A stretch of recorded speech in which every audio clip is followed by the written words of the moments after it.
नमस्कार, प्रणाम, जय सद्गुरुदेव। आप सभी को मैं हृदय से नमन करता हूँ, वंदन करता हूँ। स्वरवेद का प्यारा सा संदेश जो अध्यात्म पथ के अध्यात्म पिपासुओं के लिए, अध्यात्म प्रेमियों के लिए, नए जिज्ञासुओं के लिए, पूरी मानवता के लिए अमृत है, उसी संदेश का श्रवण करें। क्या कहते हैं प्रभु, हम सबको क्या धारण करना चाहिए, क्या करना चाहिए। स्वरवेद अमृत है, इसका कोई शब्दों से क्या वर्णन कर सकता है, इसका अनुभव कर सकते हैं। समझने के लिए क्या कहे प्रभु। सेवक आपा खोए कर स्वामी के आधीन, प्रभु गुरु सेवा माही है, निर्भय दास प्रवीण। सेवक आपा खोए कर स्वामी के अधीन। आपा, आपा मतलब अपना अभिमान, मैं हूँ। क्या क्या अभिमान? मैं ज्ञानी हूँ, मैं धनवान हूँ, मैं बलवान हूँ, मैं उच्च कुल का हूँ। ये चारों अभिमान का त्याग करके, आपा को खो करके, आपा को डार करके, छोड़ करके, त्याग करके, जब स्वामी के अधीन, अधीन का मतलब स्वामी के वचनों पर, स्वामी के वचनों को सिरोधार्य करना, उस पर चलना, पूरी निष्ठा रखना, श्रद्धा के साथ, सत्य पर पूर्ण विश्वास रखना ही श्रद्धा है। प्रभु गुरु सेवा माही है। प्रभु कैसे प्रसन्न होते हैं, कैसे मिलेंगे? तो जब गुरु प्रसन्न होंगे। प्रभु गुरु सेवा माही है, निर्भय दास प्रवीण। निर्भय दास कहने का मतलब जो सदगुरु का सेवक है वो निर्भय रहता है, अभय हो जाता है।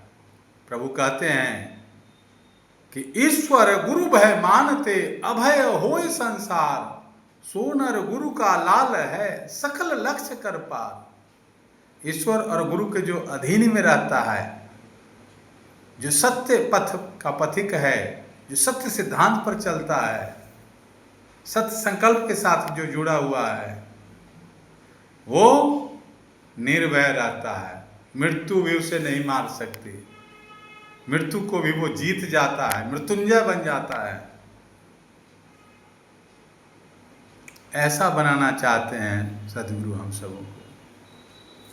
ऐसा अलौकिक ज्ञान है। क्या कहते हैं, मैं पूरा पढ़ रहा हूँ इसका कि क्या भाष्य किया है प्रभु ने।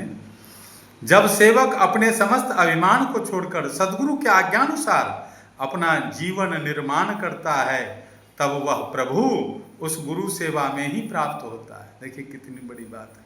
और वह कुशल सेवक जन्म मरण रूपी भय से रहित हो जाता है। सदगुरु की आज्ञा नियम का पालन करने वाला आत्मसमर्पित भक्त ही प्रभु को प्राप्त करता है। मनमुखी स्वतंत्रगामी अभिमानी व्यक्ति नहीं। अभिमान से मनुष्य यथार्थ कर्तव्य का पालन नहीं करता और न उचित नियम पर रहकर अपने जीवन का विकास करता है। इसलिए सत्य सिद्धांत पर चलने वाले अपने प्राकृतिक अभिमान को छोड़कर ही आगे बढ़ते हैं, तभी उन्हें वास्तविक सुख शांति की प्राप्ति होती है। अद्भुत है ये एक दोहा अपने आप में अद्भुत है। क्या कहे हैं प्रभु ने? प्रभु कहे इतना ही नहीं कि जहाँ हम हैं तहाँ हरि नहीं, जहाँ हरि हैं हम नाही, हम हरि एक ही साथ में कबही रहते नाही। अभिमान की किसी भी कारण से नहीं करें, किसी भी तरह से। अभिमान सूक्ष्म है, बहुत सूक्ष्म है। ये ब्रह्म ज्ञान बहुत सूक्ष्म है, ब्रह्म विद्या गूढ़ तत्व है। इसीलिए हम सब किस चीज़ का अभिमान करते हैं? एक से एक राजा महाराजा, एक से एक योद्धा सभी संसार में आए, जिनको हम भगवान कहते हैं, वो भी आए और वो भी शरीर छोड़ना पड़ता है, जाना पड़ता है उनको। तो हम सबको प्रभु को कहाँ ढूंढेंगे? जैसे दर्पण में अपना चेहरा दिख जाता है स्वच्छ दर्पण रहने से, ऐसे ही अपने मन को सद्गुरु चरण के रज से, सद्गुरु के चरणों में सेवा करके मन को पवित्र कर लें, निर्मल कर लें, शुद्ध कर लें, तभी हम आप स्वयं को जान पाएंगे। और आत्मिक आधार पर जब तक नहीं आएंगे तब तक उस परमात्म तत्व का कोरे वाचक ज्ञानी की तरह हम केवल बता सकते हैं, प्रवचन कर सकते हैं, प्रवचन सुनते भी हैं, कथा हो रही है। अध्यात्म तो अध्यात्म है। अध्यात्म को लोग तीर्थों में, जप में, तप में, वाचक ज्ञानियों के चक्कर में ढूंढ रहे हैं, अध्यात्म कर रहे हैं, अध्यात्म का उपहास कर रहे हैं, योग के नाम पर योगा कर रहे हैं, आसन प्राणायाम कर रहे हैं, 5 यम पता नहीं है, सत्य है, अहिंसा है, अस्तेय है, अपरिग्रह, ब्रह्मचर्य, 5 नियम पता नहीं है। आसन प्राणायाम, प्रत्याहार, धारणा, ध्यान और समाधि की तो बात ही अलग है, पहली सीढ़ी ही गायब है। सत्य, अहिंसा, सद्गुरु क्या कहते हैं? जो अहिंसा का पुजारी है, अहिंसा का मतलब क्या? हिंसा मतलब दूसरों को मारना।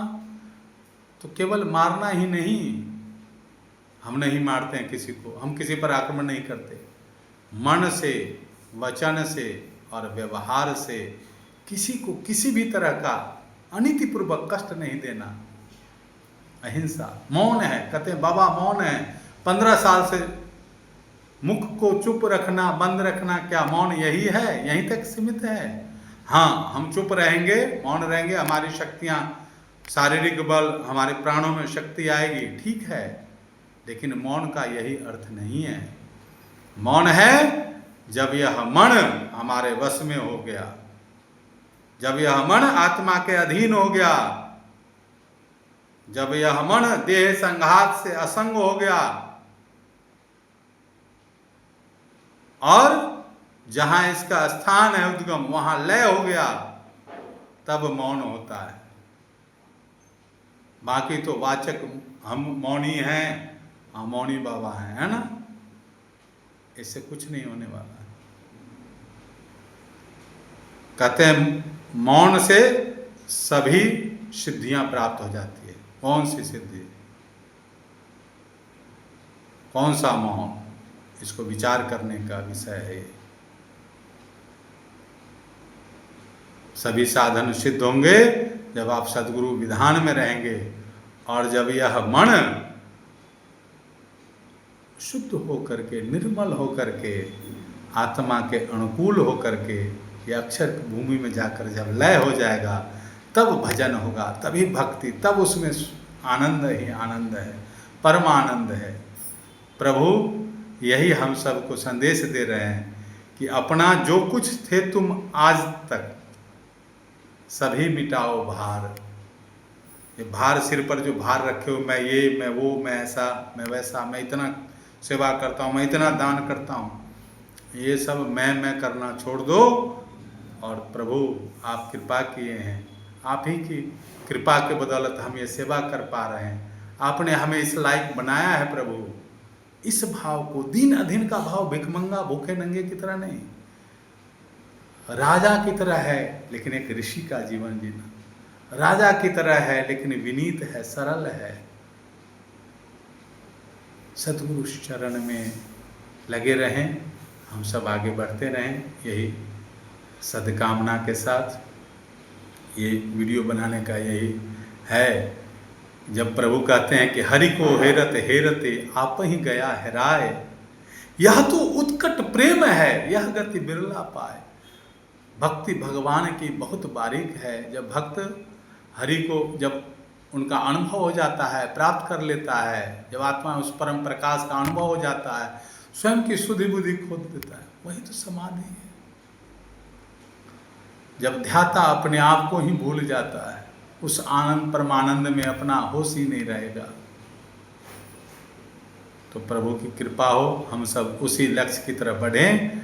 मानव जीवन का एकमात्र लक्ष्य है प्रभु प्राप्ति, बाकी सभी जो लक्ष्य हैं वो उससे नीचे के हैं, गौण हैं। एकमात्र लक्ष्य बनाओ प्रभु मिलन, जीवन का उद्देश्य। तो प्रभु की प्राप्ति में ही सब कुछ है। और प्रभु कैसे मिलेंगे? तो सदगुरु को प्रसन्न। प्रभु प्रसाद सदगुरु दया, मना होए स्वाधीन, अन्य युक्ति कोई नहीं लगे, सदगुरु चरण अधीन। तो सदगुरु के चरणों में दीन दीन भाव से रहें, तभी हमारा आपका कल्याण संभव है। और जहाँ प्रभु ले जाना चाहते हैं, सदगुरु पहुँचाना चाहते हैं, जिस लोक के हम वासी वहाँ पहुँचेंगे। इसी में जीवन की सार्थकता है। तभी कहा गया कि देवी देवता ललायित रहते हैं। अपने आप को समझिए, अपने मानव जीवन के लक्ष्य को समझिए। मानव शरीर मिला, मानव तन मिला, इसकी वैल्यू समझिए, कितना अमूल्य धरोहर है, एक एक सांस कितना कीमती है। फिर दूसरे वीडियो में फिर आगे की चर्चा होगी। जय सद्गुरुदेव। सबका भला हो, सभी सुखी हों। प्रभु यही चाहते हैं कि वसुधैव कुटुंबकम, पूरी वसुधा ही हमारा परिवार है। हर जगह सुख शांति सबको मिले, यह उपदेश हमारा। सारा विश्व हमारा है, हम हैं सब संसार। जय सद्गुरुदेव।